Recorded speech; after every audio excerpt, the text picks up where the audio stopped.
parents, let's open that can of emotional worms up, preparing for your child's first day of school. Now, there's a checklist of practical things that one needs to get ready. School bag, shoes, uniform, lunchbox, and that's just to name a few.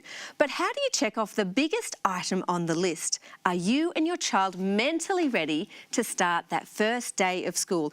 Ladies, I want to ask you all, can you think back to your first day of school?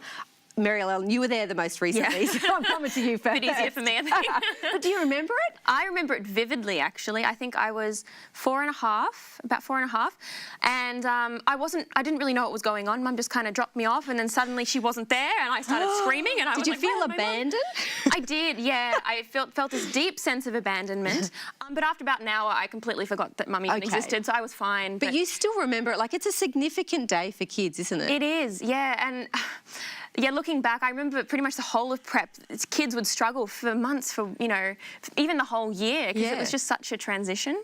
It is such a transition, but now there's a huge focus on mums as well going through that, and dads sort of saying, all right, you're off to school, and, you know, there's this big focus now on how parents are feeling, which I think is good because it's a sort of not an abandonment, but a separation for them as well. Come on, Shona, I can hear the wheels ticking.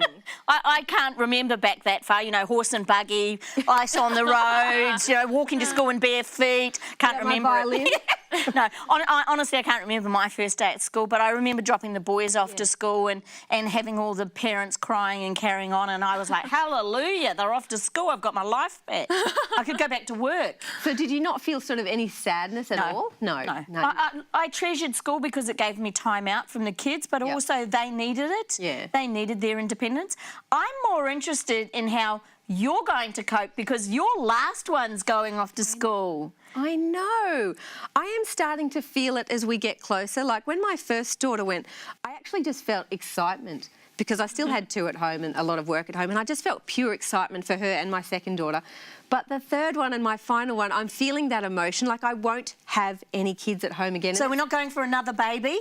Heck no. Those loose ends have been tied up. No, but it's been 10 years where I've had someone at home. So this for me is an emotional time, and I don't think I'll be crying as such because I'm very excited for her, but for me, I'm taking a deep breath. So what do you think you're going to do? Like I'm living in denial till that day. That's my approach. And it's only like 5 or 6 days away, so you're going to have to get out of denial fast. 5 or 6 good days I'll have.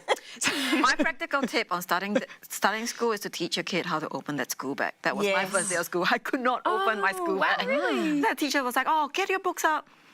What? Yeah, okay. Can't do it. You took books on the first day?